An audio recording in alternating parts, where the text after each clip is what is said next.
एक बार ब्राह्मण देवताओं की पत्नियों पर भगवान ने कृपा किया और ऐसी कृपा किया कि ब्राह्मण देवता अपने यज्ञादि कार्य में व्यस्त रहते, क्योंकि मेरा गोविंद केवल प्रेम का भूखा है, इसके अलावा उसको कुछ भी नहीं चाहिए। न पूजा पाठ की आवश्यकता है और न धर्म कर्म की आवश्यकता है। किसको? मेरे गोविंद को, मेरे कन्हैया को केवल प्रेम की आवश्यकता है। पर वो प्रेम किसमें है? गोपियों में है, सखाओं में है। अगर पूजा पाठ भी करें तो प्रेम पूर्वक करें, विधि विधान पूर्वक तो करें ही, प्रेम पूर्वक करें, निष्ठा पूर्वक करें, तब गोविंद प्राप्त होते हैं। आज समस्त ब्राह्मण यज्ञ कर रहे हैं, अपने अपने नगर ग्राम में निवास करते हुए और अपने अपने यज्ञशाला में आहूत कर रहे हैं, हवन कर रहे हैं, यज्ञ कर रहे हैं। आज भगवान ने उन यज्ञ पत्नियों पर कृपा करने का उपाय मन में सोचा।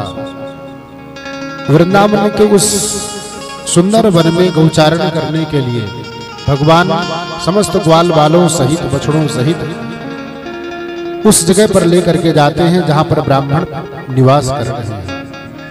थोड़ी दूर में ब्राह्मणों का निवास स्थान है, भगवान वहीं पर विराजमान हो जाते हैं। और सखाओं ने भगवान से निवेदन किया कि कन्हैया, आज बड़ी जोर की भूख लगी है और आज हम लोग घर से कुछ भोजन व्यंजन लेकर के नहीं आए और तुम काफी दूर लेकर के आ गए हो। आज ऐसी कुछ व्यवस्था करो कि हम लोगों की क्षुधा, हम लोगों की जो भूख है वो मिट जाए। आज मेरे गोविंद ने भोजन के बहाने यज्ञ पत्नियों पर कृपा किया, ब्राह्मणों पर नहीं किया, क्योंकि ब्राह्मणों को इस बात का अहंकार था कि मैं यज्ञ से भगवान को प्राप्त करूंगा। लेकिन यज्ञ पत्नियों के मन में यह था कि मेरा गोविंद, मेरा कन्हैया तो सिर्फ केवल प्रेम से मिलता है।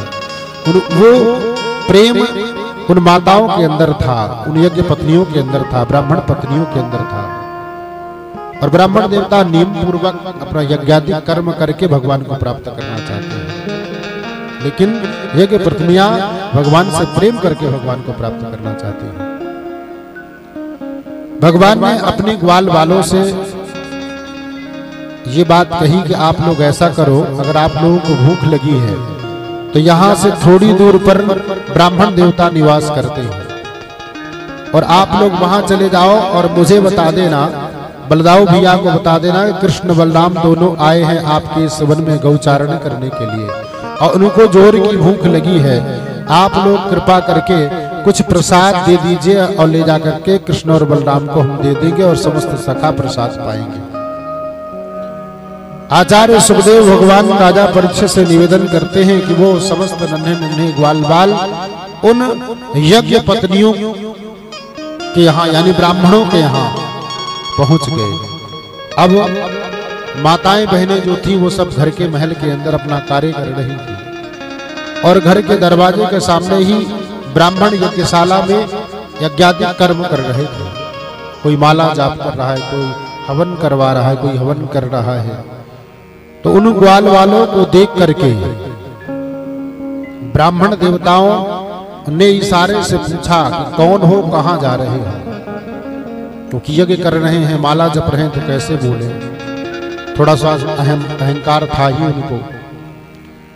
आज उसी अहंकार को चूर करने के लिए मेरे गोविंद यज्ञ पत्नियों पर कृपा करते हैं, उन ब्राह्मणों पर नहीं। राजा परीक्षित से सुखदेव भगवान निवेदन करते हैं कि वो ब्राह्मणों ने फटकार लगा दिया उन ग्वाल वालों से जब पूछा कि कहां जा रहे हो, यहां आने का प्रयोजन क्या है। एक नन्हे से ग्वाल ने कहा कि ब्राह्मण देवताओं, हमारे कृष्ण और बलराम को भूख लगी है और वो गौचारण करने के लिए आपके इस वन में आए हुए हैं और उनकी इच्छा प्रसाद पाने की है और वो आप लोगों से भोजन की याचना किए हैं कि भोजन उन्हें दे दिया जाए तो हम ले जाकर के कृष्ण और बलराम को प्रसाद पवाएंगे। ब्राह्मणों ने फटकार लगा दिया, चले जाओ बेझड़ की रोटी खाने वाले ग्वारियों, चने की साग बेझड़ की रोटी खाने वाले, और यहाँ तुम भोजन मांगने आए हो, चले जाओ यहाँ से। वो नन्हे नन्हे सखा रोते बिलखते तुरंत दौड़ करके गए। कन्हैया किसके पास भेज दिया? वहां तो हम लोग गए तो ब्राह्मण देवताओं ने सीधे तरीके से बात भी नहीं किया और डांट ऊपर से लगा दी और ये भी कह दिया कि बेजड़ की रोटी खाने वाले, जौ की रोटी खाने वाले, मक्के की रोटी खाने वाले, चने की साग खाने वाले, कभी तुमको गेहूं मिला नहीं खाने के लिए और चले आए मुंह उठा करके भोजन मांगने। बहुत अपमान कराया तूने कन्हैया, अब मुझे नहीं जाना। बोले कहाँ गए थे? सही जगह पर गए थे कि नहीं? नन्हे नन्हे सखाओं ने कहा कि वही ब्राह्मण देवता यज्ञ कर रहे थे, वही तो तुमने भेजा था। मेरे कन्हैया ने बड़ी सुंदर बात कही, सखाओ तुम लोगों से चूक हो गई। अगर भोजन की इच्छा थी तो माताओं के पास जाना चाहिए, माताओं से भोजन मांगनी चाहिए और वहां जाकर के देखते अगर भोजन नहीं मिलता तो फिर आकर के मुझसे कहते। अब ऐसा करो, एक बार फिर जाओ और इस बार जाकर के ब्राह्मण देवताओं से बात ही न करना, उनको हक करने देना हवन और सीधे घर के अंदर चले जाना। लाइसेंस बना के दे दिया, दरवाजा खोलना और सीधे घर के अंदर जाकर के माताओं से कहना कि कृष्ण और बलराम आपके इस वन में आए हुए हैं गौचारण करने के लिए और उनको भूख लगी है, आपसे भोजन की याचना की है। अगर आपको सुंदर सुंदर पकवान व्यंजन ना मिले तो आप लौट करके मुझसे बताना। ग्वाल वालों ने कहा कि क्या बात सिखा रहे हो कन्हैया, किसी के घर में ऐसे सीधे घुस जाएंगे तो पिटाई और होगी, भोजन की तो बात छोड़ो, हम नहीं जा रहे हैं। अरे तुम जाओ तो सही, एक बार जा करके देखो। और भगवान श्री कृष्ण के कहने से, बलराम जी के कहने से समस्त सखा ग्वाल बाल इस बार पुनः चल देते हैं और इस बार जैसे गए तो ब्राह्मण देवताओं की तरफ देखा ही नहीं, नजर ही नहीं मिलाए। बोले अगर नजर मिलाएंगे पूछेंगे तो हो सकता है डांटे तो हम लोग पुनः वापस लौट जाएं, इसलिए उन ग्वाल वालों ने ब्राह्मण देवताओं की तरफ देखा ही नहीं, सीधे दरवाजा खोला और सब अंदर घुस गए। ब्राह्मण देवताओं ने देखा, मन में सोचा कि ग्वारिये फिर से आ गए हैं, इनको एक बार ढंग से समझाना ही पड़ेगा। तब तक उधर यज्ञादि कर्म कर रहे थे, उठ सकते नहीं, यज्ञ का नियम है जब तक पूरा न हो जाए तब तक कैसे उठे, विश्राम जब तक न हो। यज्ञ पत्नियों के पास जाकर के नन्हे नन्हे सखाओं ने ब्राह्मणियों से निवेदन किया कि मैया कृष्ण और बलराम आए हैं आपके इस वन में और भोजन की याचना किया, उन्होंने उनको भूख लगी और उन्होंने प्रसाद मंगवाया है। जैसे उन यज्ञ पत्नियों ने सुना, ब्राह्मण पत्नियों ने सुना, गदगद हो गई। अरे कृष्ण और बलराम मेरे इस वन में आए हुए हैं और मुझसे भोजन की याचना किए, भैया थोड़ा समय दो, थोड़ा इंतजार करो, सुंदर सुंदर पकवान व्यंजन बना करके हम तुम्हें थाल सजा करके देते हैं। समस्त यज्ञ पत्नियों ने अपने अपने घरों में, किसी ने खीर बनाई, किसी ने पूड़ी बनाई, नाना प्रकार के व्यंजनों को बना करके सुंदर थाल सजा करके और एक सुंदर वस्त्र ढक करके, ऊपर से एक परात ढक करके और यज्ञ पत्नियां हाथों में ले करके और साथ में ग्वाल वालों के साथ चल देती है। चलो भैया, हमारा परम सौभाग्य है कि आज कृष्ण और बलराम हमारे इस वन में आए हुए और भोजन की याचना की है, हम अपने हाथों से उनको प्रसाद पवाना चाहते हैं। पर आचार्य सुखदेव भगवान ने ये बात, राजा परीक्षित ने आचार्य सुखदेव भगवान से कहा कि ये कहाँ का न्याय है कि बिना पति के आदेश के और पत्नियां बिना पूछे कहीं चली जाए, ये क्या उचित है? सुखदेव भगवान कितना सुंदर उत्तर देते हैं कि राजन, जगत के पति तो वो हैं, ये तो सांसारिक पति हैं, जगत के मालिक, जगत के पति, उनके लिए, उनसे मिलने के लिए किसका आदेश लेना? उनका तो जब बुलावा आए तब जाना पड़ेगा। समस्त यज्ञ पत्नियों ने सुंदर थाल सजाई और थाल सजा करके ग्वाल वालों को आगे कर लिया और अपने सर में घूंघट लगा लिया। और घूंघट लगा करके, घूंघट इसलिए लगाया कि पति देव की नजर पड़ेगी, वैसे तो बोलेंगे नहीं, पति देव की नजर पड़ेगी और पति देव इशारे से पूछेंगे तो क्या जवाब देगी, इससे अच्छा उनकी तरफ देखेंगे ही नहीं। आइए हमारे बीच राम निरंजन भैया जी पधार रहे हैं, जो जनपद अध्यक्ष हैं।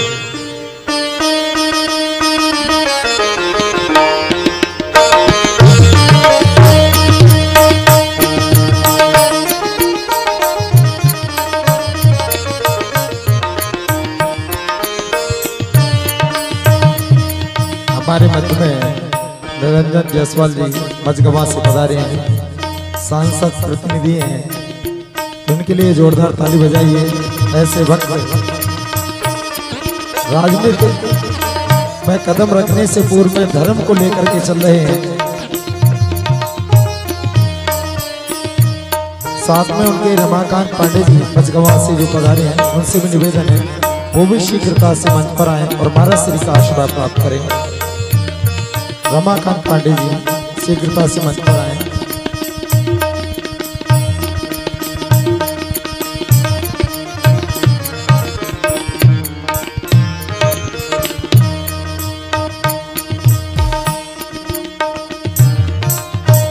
बोलिए भक्तवत्सल भगवान की। यज्ञ पत्नियां अपने सर पे घूंघट लगा करके और सुंदर थाल सजा करके चल देती हैं। पतियों ने देखा कि भैया अब आपस में ही सारे बात कर रहे हैं किसाला में कि आज ये देवियां वो ग्वाल वाल आए, इस बार इन्होंने ने पूछा नताछा सीधे हमारी पतियों को लेकर के चल रही है। इशारे से पूछते हैं ब्राह्मण देवता।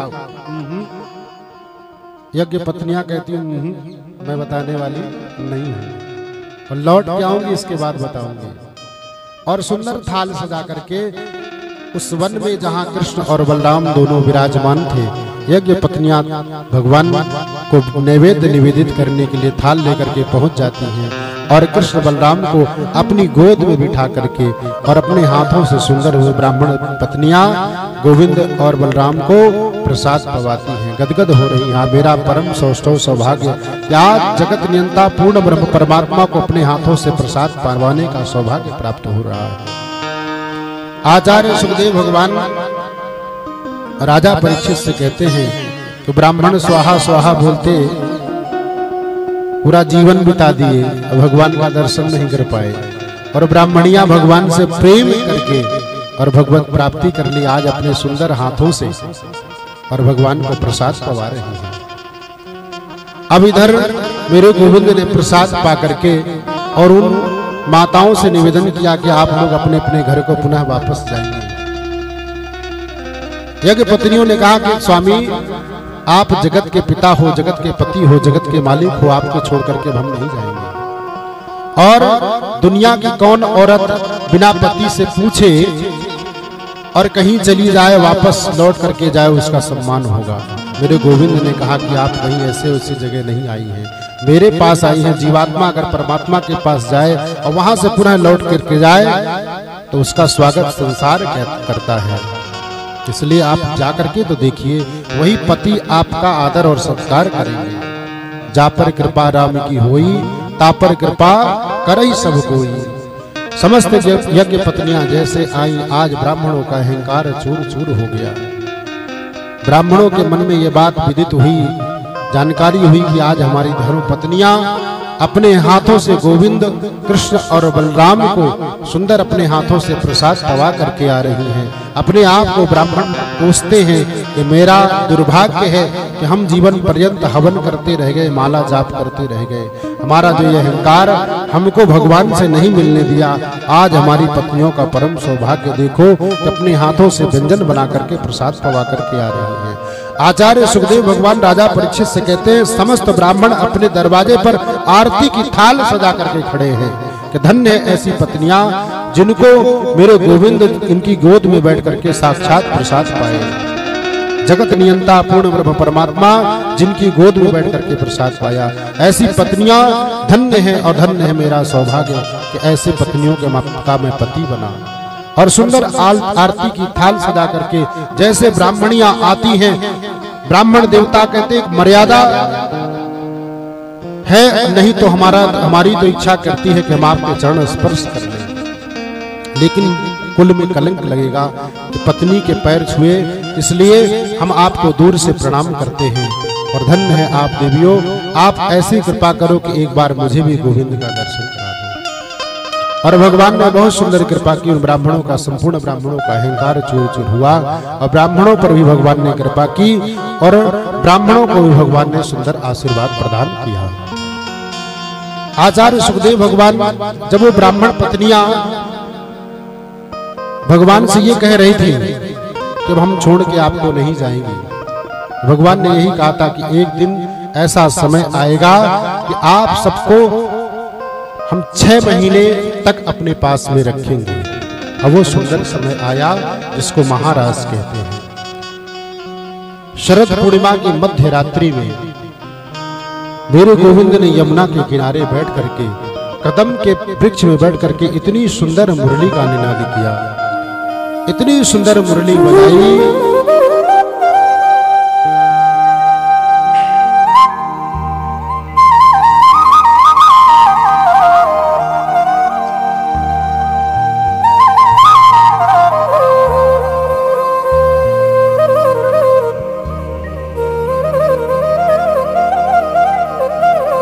शरद पूर्णिमा की मध्य रात्रि में यमुना महारानी के किनारे कदम के वृक्ष पर बैठ करके भगवान अपनी वेणु का नाद कर रहे हैं। आचार्य सुखदेव भगवान राजा परीक्षित से कहते हैं कि समस्त गोपियों को मानो कानों में ऐसा शब्द सुनाई दे रहा है कि वो कन्हैया के मुरली से मेरा नाम उच्चारण हो रहा है। ललिता, विशाखा, चंपा, चमेली, नाना प्रकार के जो सखियों का नाम है, उस नाम को मेरे गोविंद अपने मुरली से पुकार रहे हैं। ऐसा आभास मानो प्रतीत हो रहा है। और वो समस्त गोपियां दौड़ दौड़ करके आने लगी यमुना के किनारे।